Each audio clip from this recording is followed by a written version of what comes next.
Welcome, everyone. Ready to dive into something truly unique? We're exploring the story of Claudio Pasten. This one really grabbed my attention. He claims he was taken aboard a spaceship back in 1997, but here's a twist. It wasn't your typical alien encounter. He calls the beings angels of the Lord and says they took him to a mystical city of crystal. And the story doesn't end there. He claims he's still receiving messages from an entity named Irenko. It's a wild ride, blurring the lines between ufology, spirituality, the whole shebang. It really makes you think, what if these encounters are more than just spaceships and science fiction? What if they're tapping into something deeper, something spiritual? Exactly. It's a whole other way of looking at these phenomena. So before we get lost in the city of crystal, let's start with the basics. Who is Claudio Pasten? He's from Chile, and his story really reflects a lot of Latin American thought on UFOs. How so? Well, in many cultures, especially in Latin America, the lines between extraterrestrial and spiritual are blurry at best. That's a really interesting point. It's not just about searching for life on other planets. It's about understanding our place in a larger, potentially more spiritually connected universe. So how does Pasten's story fit into all of this? Well, it starts like a lot of these abduction stories. An ordinary day, then bam, something extraordinary happens. And in Pasten's case? He's just going about his day when suddenly he's whisked away, feels that disorientation of time and space that's so common in these stories. Sounds like familiar territory so far for anyone who's dabbled in UFO lore. But I have a feeling things are about to get interesting. You got it. This is where the City of Crystal comes in. This is where Pastan's story takes a hard left turn. Okay, you've piqued my curiosity. A city made entirely of crystal. What did Pasten experience there? You know, it's hard to put into words. He describes these breathtaking structures, shimmering and translucent, all bathed in golden light. He talks about this overwhelming feeling of peace and harmony. That's a far cry from the cold, sterile environments you usually picture with aliens and spaceships. Absolutely. Pastan's experience suggests the City of Crystal represents some kind of higher realm, something beyond our everyday understanding. That's fascinating. Yeah. But what does it all mean? Is it a literal city, a metaphor, or something else entirely? That's the million-dollar question, isn't it? It is. Some people think it might symbolize a higher plane of existence, a realm attainable through spiritual evolution. I can do that. Others see it as a representation of human potential, like we too can achieve that harmony and advancement. It's amazing how closely Pasten's description aligns with these ideas of heaven or utopia found in so many cultures and spiritual traditions. It's almost archetypal. And that's what makes analyzing these stories so fascinating. They intersect with our deepest beliefs and desires, blurring the lines between ufology, spirituality, maybe even reality itself. It's easy to get caught up in the fantastical parts of Pastan's story, the City of Crystal, but what really gets me is that it didn't end there. Yeah, there's more to this than a dazzling city and some angels.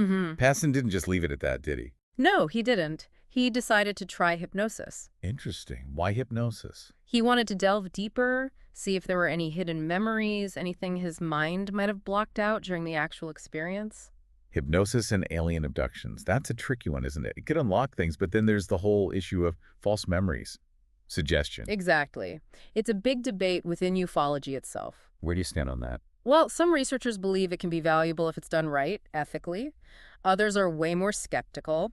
They say you're more likely to create memories than uncover real ones. So what happened with Pasten?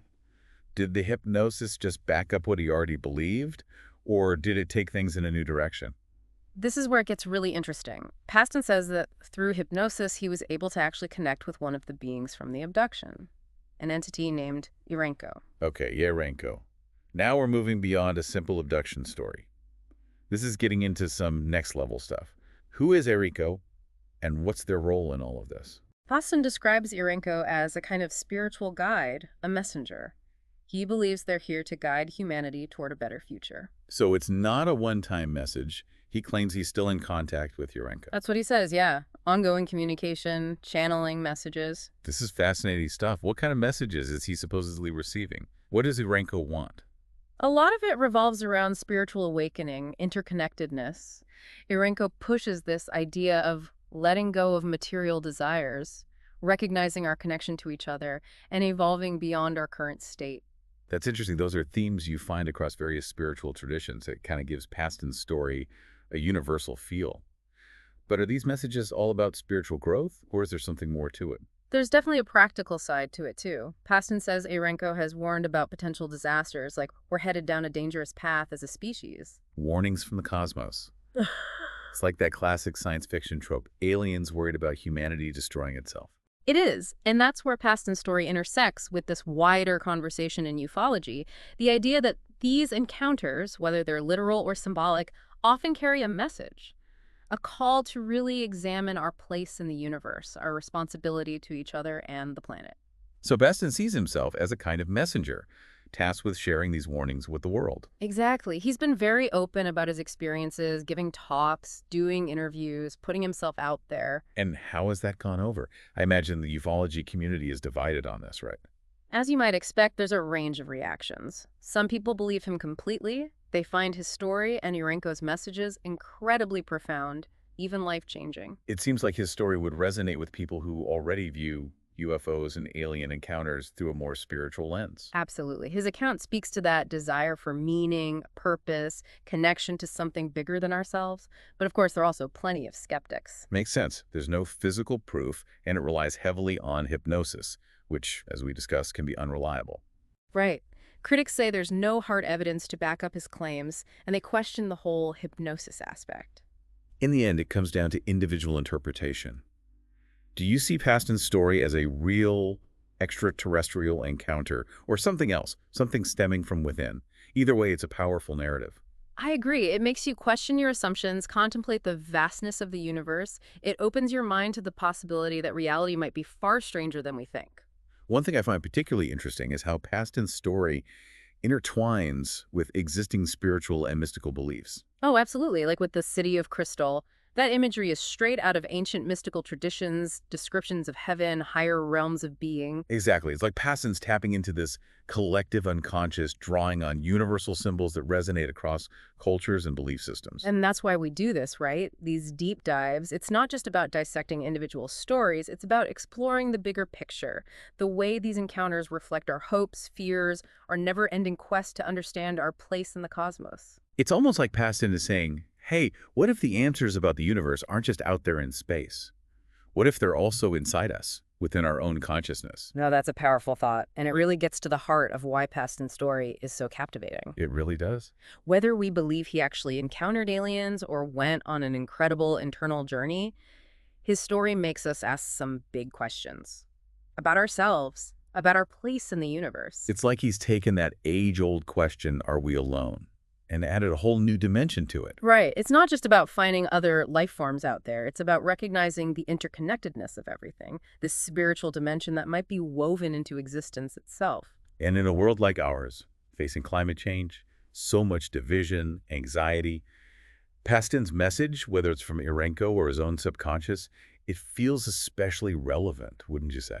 Absolutely. It's like a wake-up call from the cosmos itself, telling us to evolve not just technologically, but spiritually, to become more aware, more conscious inhabitants of this planet, of this universe. To recognize that we're part of something much, much bigger than ourselves. Exactly. And I think his story, regardless of how you interpret it, really taps into that very human need for meaning, for purpose, for some kind of hope for the future. It reminds us that there's still so much out there that we don't know, that we don't understand. And that's the beauty of exploring these stories, isn't it? It really is. They push the boundaries of what we think we know, challenge our assumptions. They remind us to stay curious, to keep asking questions, to be open to the possibility that reality is far stranger, far more wondrous than we could ever imagine.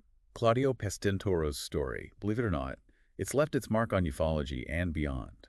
He sparked our imaginations, got people debating, discussing, but maybe most importantly, he's reminded us of the power of human experience, that enduring mystery that lies at the very core of who we are.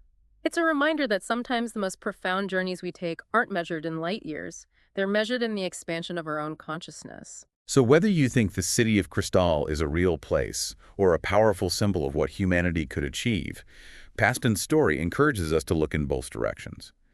Outward at the vast cosmos and inward at the depths of our own being. Because maybe, just maybe, it's in that space between what we know and what we don't, what we can see and what remains hidden. Maybe that's where we'll find the answers we're looking for. Well said. And on that note, we'll leave you to ponder the mysteries of Claudio Pastentoro and the City of Crystal. Until next time, keep exploring, keep questioning, keep diving deep into the unknown.